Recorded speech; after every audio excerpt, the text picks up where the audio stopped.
right, you ready for this shit? We're going deep today, diving headfirst into some seriously messed up monster mayhem. Oh, yeah. Think Godzilla. Okay. Crashing Jurassic Park. Oh, wow. Yeah, right. We're talking about the king of the monsters stomping through a dinosaur theme park. Sounds pretty intense. This is going to be epic, and you better believe it's strictly for adults only. All right. Things are going to get pretty goddamn wild. It's a fascinating premise, right? Two iconic franchises collide and chaos ensues. Oh, exactly. We've got Godzilla. Yeah. A walking nuclear reactor with a bad attitude. Yeah. Dropping in on Isla Nublar. Right. A haven for resurrected dinosaurs already teetering on the edge of disaster. Okay, so let's set the scene. Isla Nublar, lush jungles, dinos roaming free. Mm-hmm. That whole life finds a way. Bullshit. Right. But then, boom, Godzilla arrives, drawn by the island's insane energy signature. Oh, wow. What happens next? Well, I'll tell you, it ain't going to be pretty. I can imagine. We're talking about a monster that makes a T-Rex look like a goddamn chihuahua. The sheer scale of Godzilla is something most people don't grasp. Oh, yeah? We're talking hundreds of feet tall, Dang. weighing thousands of tons. Thousands. He dwarfs even the largest dinosaurs in Jurassic Park. Wow. It'd be like dropping a skyscraper into a petting zoo. Damn, that's a pretty fucked up image. But you're right, the size difference is insane. It's not even a fair fight. I mean, what's a Spinosaurus going to do? Throw a tantrum? Well, they might try to defend their territory. Yeah. Imagine the chaos. Smaller dinosaurs scattering predators like the T-Rex and Spinosaurs trying to figure out what the hell is going on. Right. And herbivores just losing their shit completely. Panicking. The entire ecosystem would go haywire. Talk about a shitty day at work for the park rangers, right? Oh, for sure. Imagine trying to contain that mess. Yeah. It'd be like trying to stop a hurricane with a fly swatter. The infrastructure of Jurassic Park wouldn't stand a chance. No way. Fences designed to hold back dinosaurs. Right. Godzilla would walk through those like they were made of tissue paper. Like it was nothing. Buildings. Yeah. Crumbled under his feet. Right. The illusion of human control. Just obliterated. On poof. So basically Jurassic Park is fucked. Pretty much. But let's be real. What we're all here for is the monster smackdown. Yeah. I'm talking Godzilla versus the dinosaurs. Okay. Let's get to the good stuff. Who's taking down who? Okay, so first up we've got the fan favorite, Godzilla versus T-Rex. Oh, hell yeah. It's the clash of the titans, the king of the monsters versus the supposed king of the dinosaurs. Nice. But let's be honest, it's not a contest. Right. Godzilla's size and power alone would be overwhelming. Not to mention the atomic breath. Right. I mean, one blast of that shit and it's game over for the T-Rex. Talk about a barbecue. It would be brutal and honestly pretty quick. The T-Rex is formidable, but Godzilla is on a whole other level. Yeah. It's not even a fight, it's an execution. Okay, so the T-Rex is toast. What about those sneaky bastards, the Raptors? Yeah. They're smart. They hunt in packs. Yeah. They're always down for a fight. I think they've got a shot. The Raptors are interesting. They're intelligent, Yeah. agile, and they might try to use their cunning to their advantage. Imagine them swarming Godzilla. Oh, yeah. Trying to distract him, maybe even go for his eyes or his legs. Like a bunch of pissed off mosquitoes, right? Exactly. But can those little shits really do any damage to Godzilla? I mean, he's basically a walking tank. They might get in a few good bites, but ultimately Godzilla's size and durability would prevail. They'd be annoying, sure, but not a real threat. Right. It'd be like trying to bring down an elephant with a pack of chihuahuas. All right, so the T-Rex is screwed. The Raptors are outmatched. But what about the Mosasaurus? Oh. That thing is a goddamn sea monster. Yeah. Could it take on Godzilla in the water? Now, that's a fight I'd pay to see. Now we're talking. Right. The Mosasaurus is massive fast and has a bite that could crush a car. Oh, yeah. A battle between it and Godzilla in the water would be legendary. Epic. It'd be like watching two titans clashing in the depths. Underwater explosions. Yeah. Tidal waves, maybe even some good old-fashioned biting and thrashing. Someone get Michael Bay on the phone. We've got a blockbuster on our hands. But in terms of who would win, that's a tough one. Yeah. Godzilla's atomic breath would be devastating underwater. Right. But the Mosasaurus would have the home field advantage. Right. Plus, it's huge, and I'm talking ridiculously huge. We're talking about a creature that could give even Godzilla a run for his money. Okay, hold up. Before we get too carried away with these monster fights, let's talk about the bigger picture. Okay. Godzilla isn't just a giant lizard with anger management issues. Right. He's a symbol. Right. Absolutely. Of what? He represents the raw, untamable power of nature. He's a force of destruction, sure, but also a symbol of resilience and rebirth. He's like Mother Nature's enforcer. Oh, wow. Here to remind us who's really in charge. Yeah, like a giant middle finger to anyone who thinks they can control the planet. Exactly. And let's not forget, that theme runs pretty deep in Jurassic Park, too, right? Oh, yeah. The whole life finds a way thing. Oh. That shit applies to Godzilla as well. 100%. Both Godzilla and Jurassic Park explore the consequences of human arrogance. Dr. Ian Malcolm's famous line, "Life finds a way," is a perfect fit for Godzilla. Totally. He's living proof that nature will always push back against our attempts to control it. Damn, that's deep. So what happens next? Let's say Godzilla decides to stick around on Isla Nublar. Okay. What does that mean for the island, the dinosaurs, the whole damn ecosystem? Does everything just go to hell? Well, things would definitely change. The island would never be the same. The ecosystem would either collapse under the weight of Godzilla's presence, Like a monster-sized bowl in a china shop. or, and this is where it gets really interesting, it could adapt. Dinosaurs could evolve to survive in Godzilla's shadow, maybe even develop new defenses or abilities. Okay, now you're talking. Yeah. Giant radiation-resistant raptors. It's possible. Flying dinos with atomic breath. The possibilities are endless. This is some next-level shit. But even if Godzilla eventually moves on the island, would be forever scarred. It would become a legend, a cautionary tale. Yeah. A reminder of the power of nature and the consequences of human hubris. A radioactive wasteland with a few mutated dinos scuttling around. Yeah. Sounds like a great setting for a sequel. But I think we need to bring in someone with a little more expertise on this whole evolution thing. Someone who can tell us just how fucked up those dinosaurs might become. You're talking about Dr. Guess Scientist's name, right? The evolutionary biologist? You know it. Now she's a badass when it comes to this stuff. Let's bring her in and see what she thinks about all this Godzilla chaos. Welcome back to the Godzilla Jurassic Park shitstorm.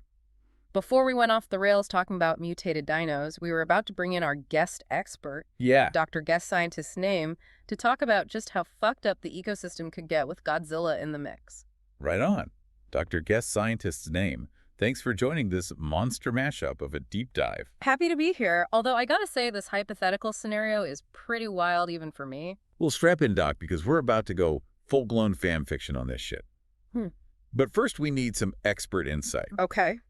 We've been talking about Godzilla crashing Jurassic Park. Right. And, the potential for some serious ecological chaos. What's your take on all this? Okay, so let's start with the basics. Okay. Godzilla's arrival would be a cataclysmic event for Isla Nublar. Right. We're not just talking about a new predator. Yeah. We're talking about a walk-in nuclear reactor that's going to disrupt everything. Yeah, we were just discussing how Godzilla would stomp the shit out of the T-Rex and the rest of those dinosaurs. Right, but it goes beyond just the immediate fights. Yeah. Godzilla's presence would have cascading effects throughout the entire ecosystem. Okay. Think about the food chain, for example. Yeah. What happens when the apex predator gets replaced by something 1,000 times bigger and badder? It'd be like throwing a meteor into the middle of a well-balanced aquarium. Wow. Pure pandemonium. Exactly. Some species might be able to adapt, but others would be wiped out. We could see mass extinctions, population booms of certain species, and all sorts of unpredictable consequences. So basically, it's a free-for-all, Yeah, survival of the fittest Godzilla style. pretty much. But here's where it gets even more interesting. Okay. Godzilla's radiation is another factor. We know from Chernobyl and other nuclear disasters that radiation can have some pretty strange effects on living organisms. You're talking about mutations, right? Yes. Like those giant catfish in the cooling ponds at Chernobyl. Well, actually, we could see similar mutations happening on Isla Nublar. Okay. Dinosaurs could develop radiation resistance, maybe even start to utilize the radiation as a source of energy. No, that's a terrifying thought. Yeah. Imagine a pack of raptors with glowing skin Oh, shit. hunting in the radioactive jungle. Holy shit, that's some nightmare feel right there. But seriously, Doc, what kind of mutations are we talking about? Give us the juicy details. Well, it's impossible to say for sure. Mutations are random. Unpredictable events.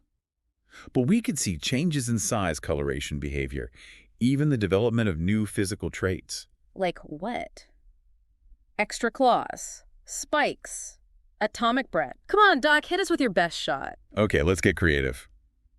Imagine a T-Rex that develops bioluminescent scales, Whoa. allowing it to hunt at night in the radioactive glow.